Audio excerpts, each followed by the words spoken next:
concerned about what goes on in your school system. You know, the school system is an ever-evolving process. It changes all the time. And as I was thinking about, what am I going to say to this group of persons this morning?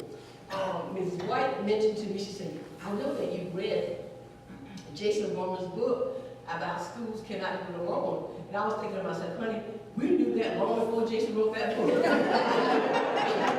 Jason was making money, but we knew it a long time ago. You know, schools cannot do it alone. I often say to my staff, you know, the community, whether you accept this or not, the school system is the community. The school system mirrors the community. So goes the community, so goes the school. And those two elements must work hand in hand. The school system will be no stronger than the community. And let me qualify my comments now by saying this. I'm not here to say what's good or what's bad. I'm going to share with you the facts as I've known them and what I've seen in my tenure. As our illustrious presenter earlier said, this is my 19th year as superintendent. I've seen it all. I've been in districts where we've gotten lots of support to no support. And to come out on a Saturday morning and see this kind of crowd, it's wonderful. So it's got to be one or two things. You're either here because you want to support, or you're here to say, let's see what's going on. But I am going to say that I hope you hear out of the goodness of your heart because you want what is best for the children.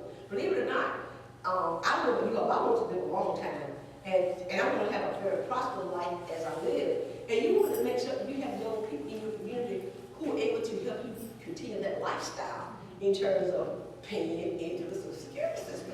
Because you know, 15, 20 years ago, we had approximately 15 to 20 persons paying in for every one person. Now it's less than 10. So we got to make sure those young people have jobs, quality jobs, not just a job, quality jobs to actually make a difference. I don't know about you all, but the Lord blesses me. When He blesses, I'm not saying if, when He blesses me to see 62, I will be knocking on the Social Security. I'm not waiting for 66. I want my money at 62. And I'm quite sure you all are much younger than I am. But I want mine at 62. So I'm going to do all I can to make sure that the boys and girls in my community, that they are well educated, they can get a job when they leave school. In reference to the community, what can we do as a community? And I'm saying we because we're realistic, and I'm saying y'all and me is we. What can we do as a community to make sure that we're doing what we can to support our school system? In reference to, and I'm going to hit upon this right now because I've seen it in the paper several times. I've seen all the statements made about the federal report card. Yes, that's a serious issue. But persons need to realize too that that's not the means to the end. The federal report card actually is the grade that's based on statistics that they're saying what should happen. Now, what they're saying should happen does not always happen. They're saying that X number of students do this, do that, you will have this grade or that grade. Well, how do we get to that point? Well, there are things that we must do in-house. Yes, the district has responsibility too, because even though you all know and I know that, we have a lot of students that come to us, you all, they are not great, but like I tell my folks, we're not teaching the parents, we're teaching the students. So many of our students come with such a deficit. What I mean by that is that when they get to us, we spend so much time playing catch up. What I mean about that, the skills are so weak. If you ever spend any quality time in a 4-year-old class or a 5-year-old class, it will break your heart. Our teachers, I mean, they work like Trojans every day. When you get 4- and 5-year-old children, you know, and we can't fault the children for this because children do not select to whom they are born or their zip code. They come to us just as they are. And when you have 4- and 5-year-old children in your classroom, and you ask them, what is your mom name? The child says, Mama. Or what is your name? The child gives you his or her nickname. So the teacher has spent all this time getting this child caught up. And you know what? You know, it is a hard job. If you noticed recently, I know that just came up with her reading initiative. Well, again, those are things, this last time, things that we've talked about for years and years. How do we get children caught up? You and I know that the family is the first impact on children. Some of our children would come to school, you all, at the age of 4 and 5, and this may sound like a hard story, but it's the truth, because I live in the area, I work in the area, that I can see this every day. We have children, you all, who come to school at the age of 4 or 5, who have never held a book in that age. They have never held a book. Now, if you think I'm not telling the truth, get any kindergarten teacher, pre-K teacher, and they will tell you the difficulty it is to get in our children. You've got to get through the social skills, then the academics. There's so much to do to get our students prepared. When Governor Haley presented her budget to us it was about 3 weeks ago, the superintendent, she had a special reception at Women's Mansion, her reception, and she told us about the reading plan she had in place, and she talked about K-5 through, what I'm thinking, I said, well, what about the earlier age? We need to get them before they're 5, because all the research indicates that from birth to 3 years of age, that brain just like is something on in, which means that even those children that come with deficits, whatever they absorb in those little brains, some of it's not very positive stuff. We've got to help those students unlearn that and teach them what they need to know. So here we go again. We'll be measured on one day in a child's life. What does that child do this particular day? Well, you all, it may not be the best thing, but right now, all that we have is the measurements that we have. We have the state assessment and our federal guidelines. So my thing to the entire community is, what are we doing to help the districts get beyond that point? Say, for example, you may have a report card that says a C or D. Well, there could be growth in that cell, but it may not be enough growth to get you to another level. So the thing you have to look at is, are we growing? Are we moving? I'll give you a perfect example of that. On this past Wednesday, there was a meeting held in Columbia, and the meeting was to actually give all the school districts an insight to what your ESA grade would look like. That's your kind of report card grade for the 13, 14 year. Well, last year our ESA grades for the high school was an A, middle school could be, elementary school A, and early childhood center an A. Looking at the projections for the 13, 14 year, guess what, folks? Even if we were just to maintain where we were at for this last year, we would go down two grades. Our middle school, just maintaining, the middle school would go from a B to a C.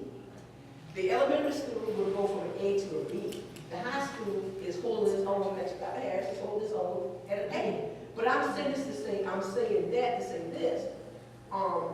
The pendulum is constantly swinging to the right, which means that you've got to do, if this is a cell right here, you can do growth within that cell.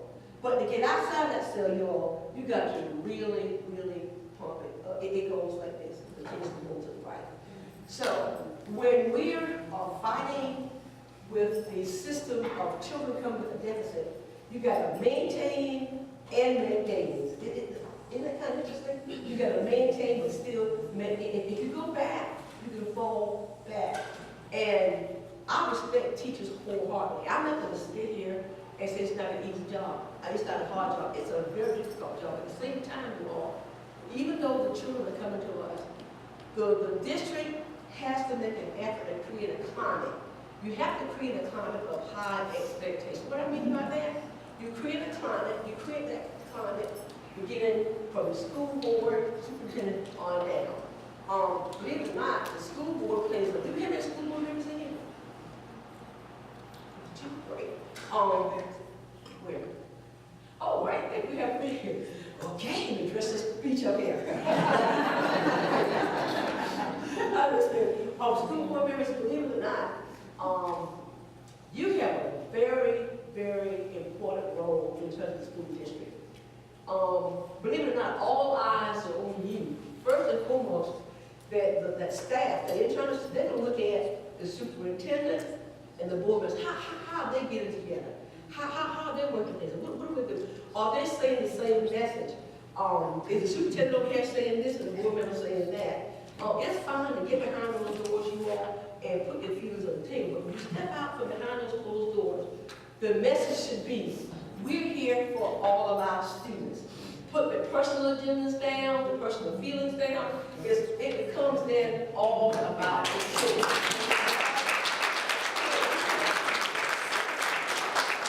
The community takes this entire tone from the district itself. How is the district acting? If they see the board members fighting among themselves, or the board members attacking the superintendent, it's not going to be a good feeling. Guess what, you all? Teachers and principals, they love it. Because first of all, if you all spend all your time fighting among yourself, guess what? The elephants are dancing and the ants are getting away. So my thing is, it doesn't matter what problems you're going through. The most important thing is for the board members and superintendents always know that we're here. We're here for all of the children. And we've got to value all of the children. And I think the saddest thing is that sometimes we have persons who come with personal agendas. Of course, that's not everybody here. I'm just saying that's something I know about. Come with personal agendas, and it takes away the energy from what you need to do. I don't have a perfect district, don't have a perfect board, but I can tell you this. There are many nights I have Lord bigger. Lord, why am I still in this? But I realize if I were not in this, then I'm not going to personally take credit for anything about it, because I have a great team to work with in terms of my support staff, have human resources in our Virginia. I'm not going to stand here and say that all personnel in the district are doing what they should be doing. That's not always the case. But my thing is, you have to have the courage, and you have to give the superintendent authority and support. When persons are pulling the system down, you got to give the superintendent support to move that human resource out of the way that's not bringing anything positive to the district. You just can't keep holding on to something because they're related to such and such, and that person had him and I came here, and that's so-and-so's sister-in-law, and you can't do it. My first 2 years, I got many women's verbally. I went to, I'm serious, this is a true story. There was an assistant to the superintendent who actually ran the district in terms of that there were persons that could not even get interviews. Excellent teachers could not get interviews because she couldn't get beyond this administrative assistant. And guess what? The board members knew about it because she was Miss So-and-so. Her only claim to fame was that she was one of the first ones who integrated the all-white school. Big deal. Back in 1954, 47, where it was, you know, the Brown v. Board case club, just come in. And her claim was, and I'm thinking, okay, what are you doing now? So my first thing was, like, I think in October, February, I had to tell some girl, you can't be here, you're beating progress. So you have to be able to make decisions and tough decisions. And those decisions have to be made with the board giving us support. But back to the district. The district has a role too now, because even though it's very fluid when some of my students come to school with poor skills, there's research that shows kids in poverty can learn. There's a research called 90-90-90. It means that 90% of your students are from below economic background, are minority group, 90% or more on free reduced lunch, and 90% of those students are actually meeting standard on their assessments. So they can learn. How do you get to that point? You've got to have the right persons in place. You've got to have the right principal. You know what? It takes, to me, next to the board members, the person who leads that school, the principal, is one of the most important persons in that building.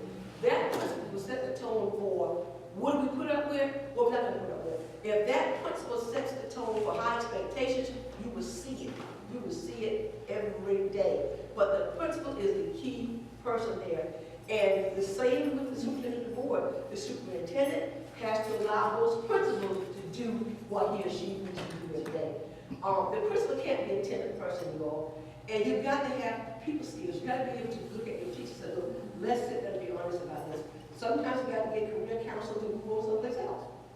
But when it comes to student achievement, the most important person in that building is the principal.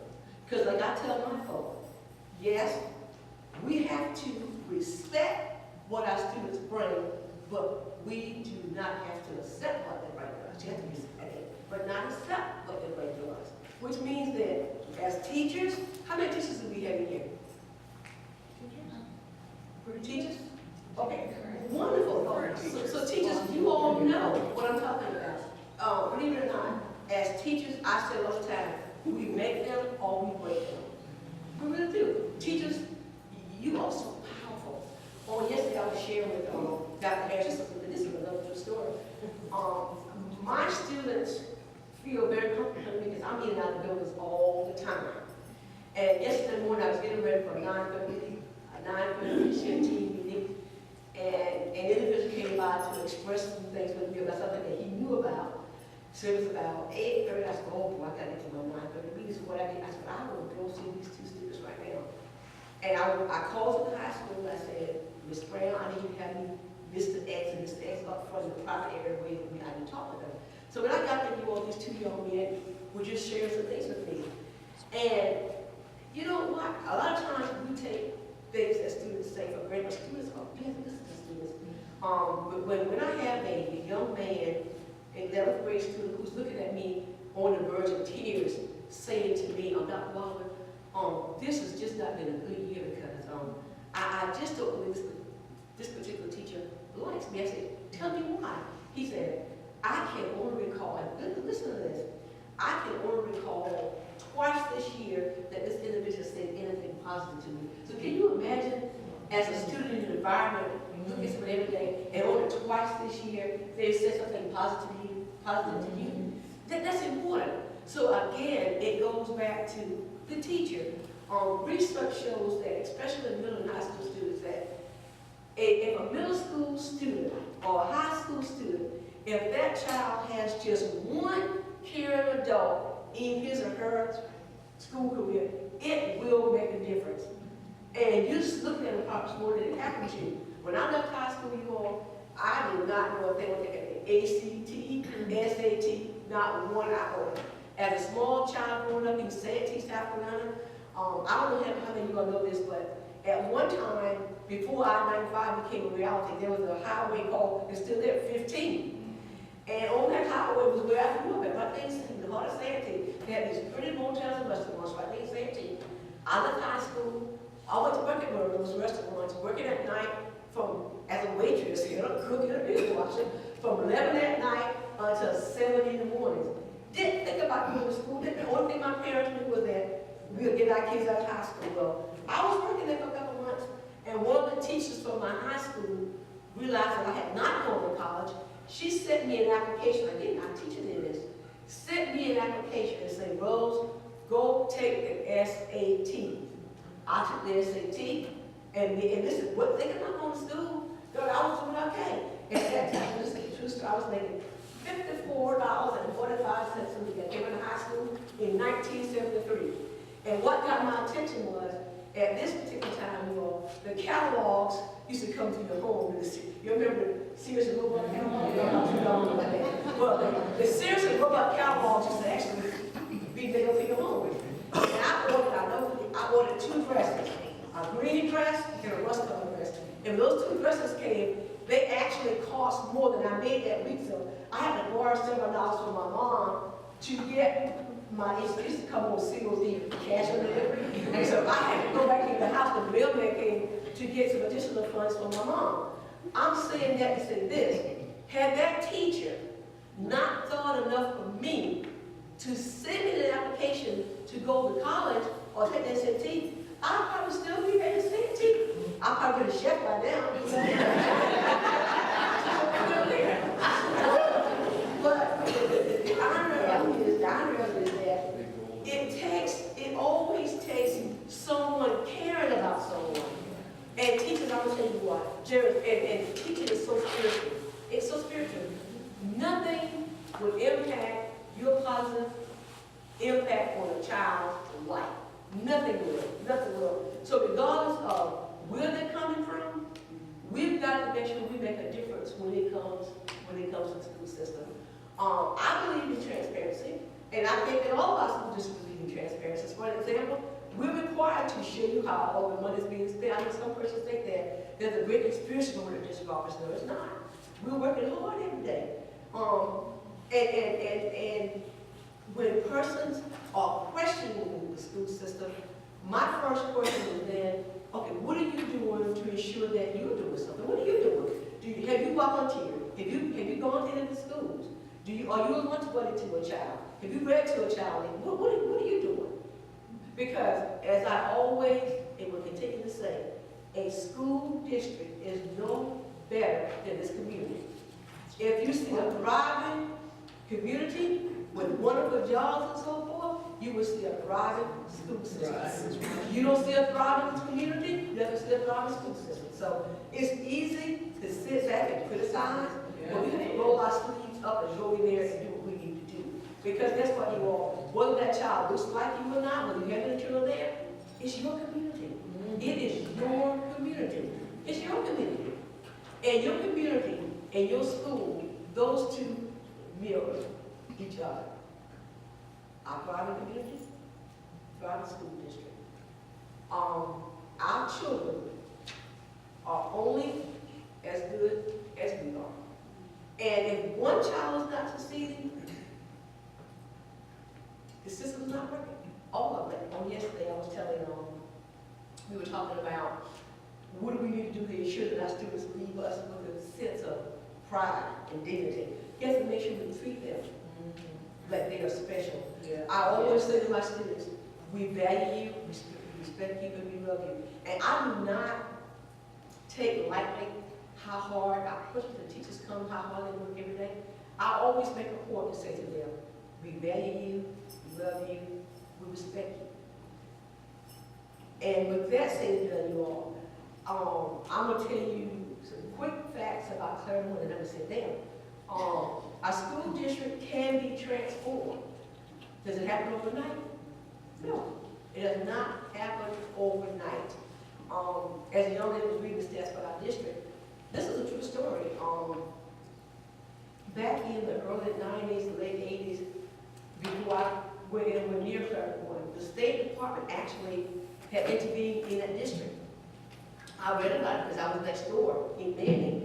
The State Department had actually taken over the district. The district was actually, you all, I call it, for lack of a better term, in the septic tank. You can't get much more to be in the septic tank. The district was just that, struggling just that much. After the State Department said the persons didn't pull them out, they had superintendents from here and there. And it was just always something in the news going on continuously about the district. Student achievement was always rock bottom. Most recently, I was at a meeting, and the gentleman for the county development board said that he could remember at one time that he would not even say anything about Claremont test scores because the schools were so poor. He didn't want to hamper the chance of any industry coming to the county because the district or the county had no one has resources to Claremont. Even to the point where some local persons want the district to be dissolved with another district.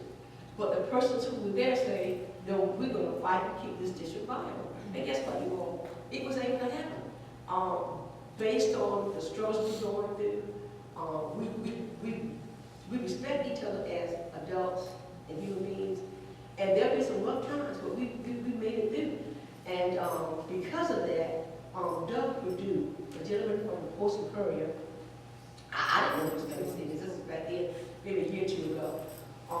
Doug Perdue did a documentary of the tale of two districts. He compared our district to another district because the demographics are literally the same. And he wanted to know, what is it about this district, the same demographics, with our poverty index is over 90%. And he wanted to know, well, how are you all able to do this and such? And my spiel was always to him. We have teachers and administrators who expect our students to do it. We expect them to do it. We expect them to do it. We try to involve our parents as much as we can, but guess what? We can't make the parents come. So when the parents do not come, you have to do what you have to do.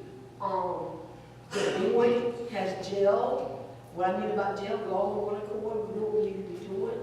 And we just make sure that we keep students as our main focus. So when someone asks me, Rose, how are we going to get to that? My response is, the students are our focus. That's our focus. We're not perfect, but the students are our focus. And we are on the same accord when it comes to our students. What are we doing for students? What is best for students? Do we still have some problems? Yes, we do. We do. How do we get over those problems? Do we stay focused? You have distractors all the time, but you still what is best for the students. Should we be so defined by the report card grade? No, but then persons have to understand all the ins and outs of the report card. It shows you something, but it doesn't show you everything. And in August, in October, or November, when the report card comes out, only thing the public sees is this grade, A, B, C, D, E, or F. I mean, I'm sorry, A, B, C, D, or F. There's no E there for F, it's A, B, C, D, F. But the bottom line is, you have to understand what has happened from this year to that year. You have to see growth.